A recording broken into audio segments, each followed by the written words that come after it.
కలిగిన దేవుడి నామం పేరిట మన బేతెల్ ప్రార్థన మినిస్ట్రీ యూట్యూబ్ ఛానల్ చూస్తున్న ప్రతి ఒక్కరికి కూడా వందనాలు చెల్లిస్తున్నాము. ఇప్పుడు వరకు మనము 23 మెట్లు లెంట్ డేస్ శ్రమల కాలంలో మనం ఏ స్థితిలో పడిపోయి ఉన్నామో ఆ స్థితిలో నుంచి మనం పైకెక్కుతున్న ఆశీర్వాదం అనే వాక్యాన్ని మెట్టులుగా జీవం కలిగిన దేవుడు మన ఎదుట ఉంచినప్పుడు ఒక్కొక్క మెట్టు మీద ఒక్కొక్క ఆశీర్వాదం మనం పొందుకుంటూ వస్తున్నామన్నమాట. అయితే ఇలా మనం 23 ఆశీర్వాదం అనే మెట్లు మనం ఎక్కి ఉన్నాము. ఈ లెంట్ డేస్లో ఖచ్చితంగా ఈ 40 మెట్లు మనం ఎక్కితే 365 రోజులు తప్పకుండా మనం ఈ ఒక 40 ఆశీర్వాదాలకి వారసులుగా ఉంటాం. మనమే కాదు, మనకు కలిగిన సమస్తము కూడా ఆశీర్వాదంగానే ఉంటుంది. కాబట్టి తప్పకుండా ఎవరు మిస్ అవ్వకుండా ఈ 40 మెట్లు మీరు చూడాలని, గతంలో ఈ మొదలైనప్పుడు 20 మెట్ల వరకు కూడా దాదాపు 20 నిమిషాల నుంచి 30 నిమిషాల వరకు కూడా వీడియోలు చేయడం జరిగింది. మరి ఇప్పటి నుంచి 20 అయిపోయిన కాడి నుంచి 21 కాడి నుంచి 5 నిమిషాల వరకు వీడియో ఉంటుంది. ఎందుకంటే మనకు సమయం చాలా తక్కువగా ఉంది. ఇవి త్వరగా మనం పూర్తి చేసుకోవాలి. 40 మెట్లు మనం త్వరగా ఎక్కాలి కాబట్టి ఒక 5 నిమిషాల లోపలే వాక్యాన్ని ముగించడానికి మరి ప్రయత్నం చేస్తాము. తప్పకుండా ప్రతి ఒక్కరు కూడా 40 మెట్లు పూర్తి చేయండి. మీకు ఇది ఆశీర్వాదంగా ఉంటే అనేకరి వద్దకు కూడా ఈ వాక్యాన్ని పంపండి. ఈ 40 మెట్లు వాళ్ళు పడిపోయిన స్థితిలో నుంచి కూడా ఏ స్థితిలో పడిపోయి ఉన్నారో, ఏ ఇబ్బందిలో పడిపోయి ఉన్నారో ఆ స్థితిలో నుండి వాళ్ళు కూడా ఒడ్డు చేరుటకు, పైకెక్కుటకు ఈ 40 వాక్యాలు 40 మెట్లుగా 40 ఆశీర్వాదాలుగా చీకట్లో ఉన్న వారిని వెలుగులోకి నడిపించుటకు చాలా వాడబడతాయి. అందువల్ల వారికి ఒక వంతు ఆశీర్వాదం అయితే వారిని ఎక్కించేలాగా ఈ వాక్యాన్ని వాళ్ళ వద్దకు పంపించిన మీకు 2 ఆశీర్వాదాలు దేవుడిస్తాడు. ప్రతి ఒక్కరు కూడా ఈ ఛానల్ని సబ్స్క్రైబ్ చేసుకోండి. ఈ వాక్యాన్ని అనేకరికి ఫార్వర్డ్ చేయండి. దయచేసి ఈ వాక్యం మీకు నచ్చితే ఒక లైక్ చేయండి. మరి మన వాక్యంలోకి వెళ్దాము. ఈరోజు దేవుడు మనకి 24వ మెట్టు ఎక్కిస్తున్నాడు. 24వ మెట్లో మనం చూడబోతున్న వ్యక్తి ఎవరు అంటే రూతు గురించి కొన్ని మాటలు మనం తెలుసుకుందాం. రూతు గ్రంథం 3వ అధ్యాయము 3వ వచనంలో రూతు అత్త నయోమి రూతుతో మాట్లాడుతున్న విషయాలు కొన్ని.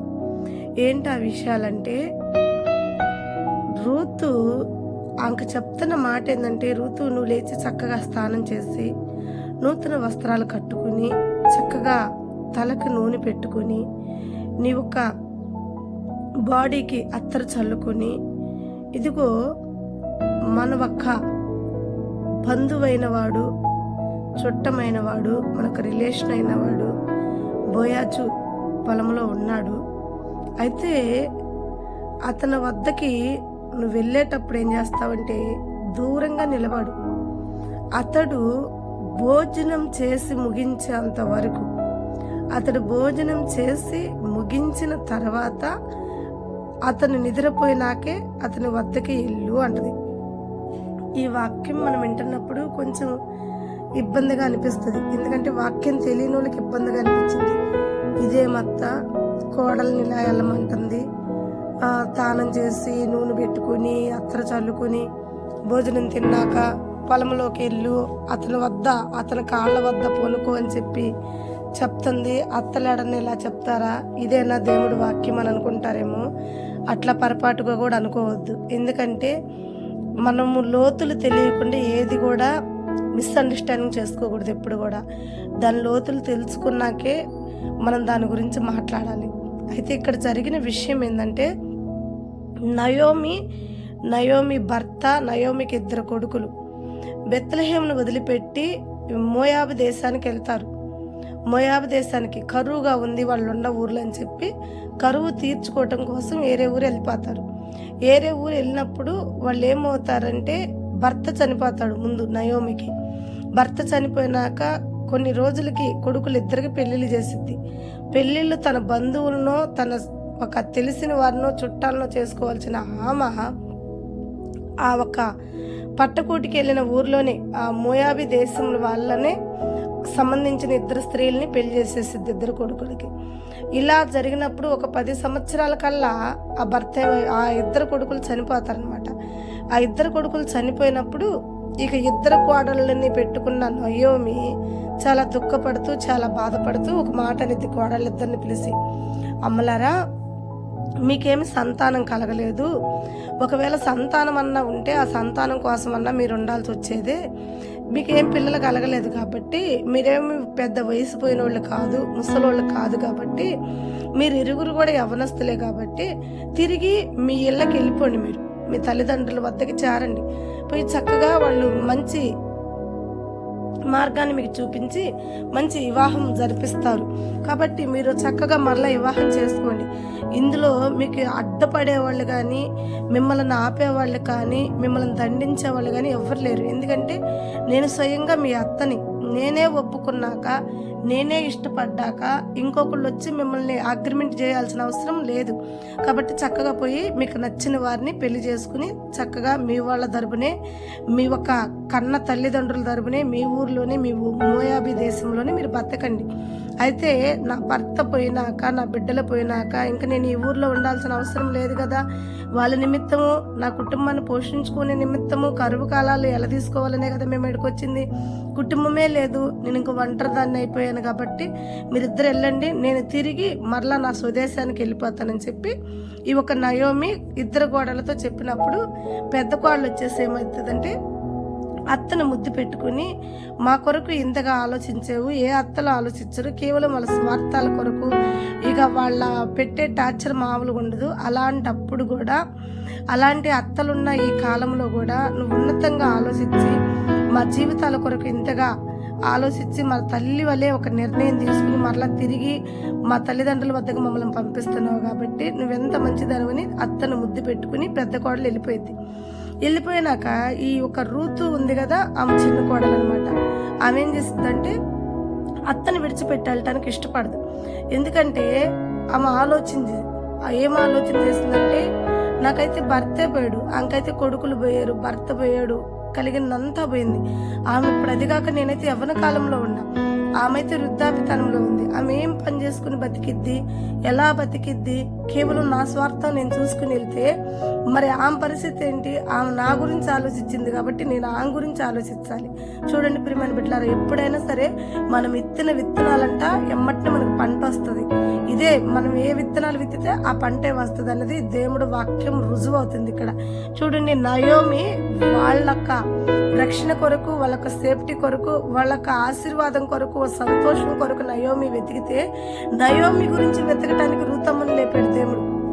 ఎమ్మటనే రూతమ్మ ఆలోచన చేసి అత్తతో ఏమని చెప్తుందంటే, అత్త ఇదిగో నేను కూడా నీ ఊరే వస్తా, నీతోనే వస్తా, మీ వాళ్ళ మధ్య ఉంటా, నన్ను కూడా తీసుకుపో అంటది. అప్పుడు వాళ్ళ అత్త నయోమి కొన్ని మాటలంటది రూతుని, నేను యవనస్తురాలనా, నేను మరలా పెళ్లి చేసుకుని నీకు ఒక కొడుకుని కానీ మరలా నీకు పెళ్లి చేసేదా, ఎందుకు నువ్వు వెళ్ళిపోకుండా మరలా నా ఎనిగిడితో వస్తానంటున్నావు, నీ తోడుకోళ్ళు వెళ్ళిపోయింది కదా అట్లాగే వెళ్ళిపోవాలన్నప్పుడు నయోమి చెప్పిన మాటలకి రూతమ్మ ఎక్కడ రాజీ పడకుండా ఒకటే మాట అంటది, నువ్వు వృద్ధాపితనంలో ఉన్నావు, నా సుఖం నువ్వు చూసావు, నీ సుఖం నేను చూడాలి, నీ మేలు నేను చూడాలి, నువ్వు సమస్తాన్ని పోగొట్టుకుని ఉన్నావు, దుఃఖంలో ఉన్నావు, కష్టంలో ఉన్నావు, ఇలాంటి స్థితిలో ఉన్న నిన్ను నేను విడిచిపెట్టడానికి ఏమాత్రం ఇష్టపడను.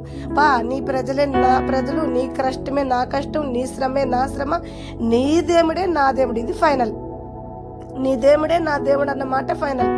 ఎందుకంటే ఆ మాట ఒక రూతు జీవితాన్ని మార్చేసింది, దేవుడిని అంగీకరించింది. నీ దేవుడు నా దేవుడు అని ఎప్పుడైతే అందో రూతు జీవితం మారిపోయింది. దేవుడు రూతు జీవితాన్ని కట్టాడు. ఎంత చక్కగా కట్టాడంటే, రూతు అత్త కోసం పరికి ఆరటానికి వెళ్ళింది. ఆ పరికిలో బోయాజు చూశాడు. ఎవరు ఈ అమ్మాయి ఏంటి అన్నాడు. ఆ పొలం యజమానే ఆ బోయాజు. ఆ పొలం యజమాని చూసి ఎవరి అమ్మాయి మన చేలోకి వచ్చి పరికేరుకుంటుంది అని పనివారిని అడిగినప్పుడు నయోమితో వచ్చిన తన చిన్న కోడలు నయోమిని విడిచిపెట్టకుండా వృద్ధాపితనంలో ఉందని, నయోమి గాయపడిందని తన గాయాలు కట్టుటకు నయోమి గురించి ఆలోచించి వచ్చిన చిన్న కోడలు అని చెప్పినప్పుడు ఆ ఒక్క బోయాజుకి ఋతు మీద చాలా కనికరం కలిగిద్ది. ఎమ్మటిని అంటాడు, ఆ అమ్మాయిని పనులు ఏరుకోనికుండా, ఆ అమ్మాయి కువ్వల కాడ ఏరుకోకుండా మీరు పనులు విడిచిపెట్టండి, ఆ అమ్మాయి ఏరుకున్నంతగా. అంతేకాదు ఆ అమ్మాయి దాహంతో ఉందేమో, మంచినీళ్ళు ఇవ్వండి ఆ అమ్మాయికి. అంతేకాదు ఆ అమ్మాయి మీద ఎవరు కూడా కన్నెత్తి కూడా చూడొద్దని చెప్పి కొన్ని అగ్రిమెంట్లు కొన్ని వాళ్ళని చెప్పి కొన్ని సెక్యూరిటీగా ఆ అమ్మాయితో మాట్లాడి మాటలు ఆ అమ్మాయిని బలపరిచి అక్కడ చెప్తాడు. అప్పటికి సాయంత్రానికి ఋతు చాలా చక్కగా మరిన్ని గింజలు ఎత్తుకుని అత్త వద్దకు వెళ్ళినప్పుడు అత్త అడుగుతుంది, ఏంటి ఇన్ని ఆడొచ్చినాయి అంటే, ఒక యజమాని, ఒక పొలం యజమాని, అతని పేరు బోయాజు నా అందు కనికరించి ఇదిగో వాళ్ళ పనివారికి చెప్పి నాకు ఈ ధాన్యం ఇచ్చాడు అని అన్నప్పుడు, అతడు ఎవరో కాదు మన బంధువే కాబట్టి అతను బంధువు ధర్మం జరుపుతాడు. నయోమి రూతు అత్త గురించి ఆలోచిస్తుంటే నయోమి ఏమో కోడల గురించి ఆలోచిస్తూ అప్పుడు కోడలతో చెప్తుంది, అమ్మా నీవు ఒంటరిగా ఉండొద్దు, రోజులు బాగలేవు కనుక అతడు నీ యందు కనికరించాడంటే, అతడు నీ మీద జాలి కలిగి ఉన్నాడంటే తప్పకుండా అతడు నిన్ను చేరదీస్తాడు. మన ఒక ధర్మాన్ని, మన ఒక సాంప్రదాయాన్ని, మన యొక్క వృత్తిని పోకుండా అతడు మన జాతిని మళ్ళీ నిలబెడతాడు. మన జాతి అంతటితోటి అంతమైపోకుండా, మనం అంతటితోటి అంతమైపోకుండా మనల్ని నిలబెడతాడు. కాబట్టి నువ్వు చక్కగా స్నానం చేసి, బోయాజు పొలంలోనే ఉంటాడు, చక్కగా మంచి బట్టలు వేసుకుని, ఎందుకంటే ఆయన ఒక మంచి యజమాని కాబట్టి యజమాని రీతిగా నువ్వు వెళ్ళి అతని పాదాల వద్ద పొనుకో. అతను నిద్రపోయినాక భోజనం చేసి అయిపోయినాక అతని పాదాల వద్ద పొనుకో. అతను లేచి నిన్ను చూసి తప్పకుండా నీకు న్యాయం చేస్తాడు అన్నప్పుడు ఆ అత్త మాటకి లోపడి తప్పకుండా రూతమ్మ అలా వెళ్ళి అలా తను నిద్రపోయినాక భోజనం చేసి అయిపోయి నిద్రపోయినాక అతని పాదాల వద్ద రూతమ్మ కనపడ్డప్పుడు అతడు లెగిసి రూతుతో మాట్లాడి, కుమారి నాకు అర్థమైంది నీ బాధ, తప్పకుండా నేను నీకు న్యాయం చేస్తాను, నాకన్నా బంధువు ఒకడున్నాడు అతనితో మాట్లాడతానని చెప్పి అతనితో మాట్లాడి అతను అంటాడు, నాకు ఆల్రెడీ భార్య బిడ్డలు ఉన్నారు కాబట్టి రూతుకి నేను న్యాయం చేయలేను అని అన్నప్పుడు అప్పుడు ఎమ్మటిని బోయాజు రూతమ్మని పెళ్లి చేసుకుని తనకి సమస్తము కూడా మరలా పోగొట్టుకున్న సమస్త జీవితాన్ని కూడా మరలా తిరిగి ఇచ్చి, అంతేకాకుండా ఈ రూతమ్మకి బోయాజుకి కలిగిన మొట్టమొదటి బిడ్డని నయోమి దుఃఖాన్ని తీర్చివేయటానికి, నయోమి కన్నీళ్ళు తీర్చివేయటానికి నయోమికి కూడా బిడ్డని ఇస్తారు. చూడండి ప్రియమైన బిడ్డలారా, ఇప్పుడు చెప్పండి, రూతమ్మ చాలా మంచిది, అత్త మాటకి లోపడినది, దేవుణ్ణి అంగీకరించిన స్త్రీ, ఒక పొలంలో పరికేరుకోవటానికి వెళ్ళి ఆ పొలంకే యజమానురాలుగా మార్చబడిన జీవితం అనమాట. ఈరోజు రూతమ్మ ద్వారా మనం తెలుసుకున్న విషయం ఏంటంటే, ఒకరికి మనం ఏది విత్తుతామో అది తిరిగి మరలా మనం కోసుకుంటాం. కాబట్టి ఒకరి గురించి ఆలోచిద్దాం, ఒకరి గురించి ప్రేమిద్దాం. ఒకరిని ప్రేమించామంటే మనకు ప్రేమ వస్తుంది, ఒకరందరూ జాలి పడ్డామంటే మనకు జాలి వస్తుంది. ఒకరిని ఉన్నతమైన జీవితంలో నిలబెట్టాలని మనం కోరుకుంటే మనం ఉన్నతమైన జీవితంలో నిలబడతాం. ఒకరి కష్టంలో మనం ఉంటే మనం సంతోషంలో ఉంటామన్నదే అర్థం.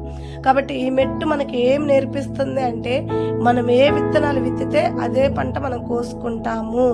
కాబట్టి మనం తప్పకుండా అందరిని ప్రేమిద్దాం, కష్టంలో ఉన్న వారిని ఆదరిద్దాం. దేవుడు మనల్ని ఆదరిస్తాడు, మనల్ని ప్రేమిస్తాడు. దేవుడి మాటలు దీవించి ఆశీర్వదించును గాక.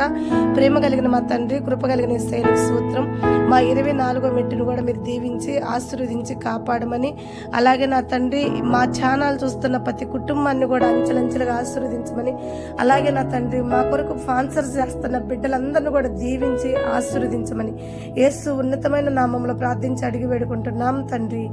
ఆమేన్. God bless you. దేవుడు మిమ్మల్ని సమృద్ధితో దీవించును గాక.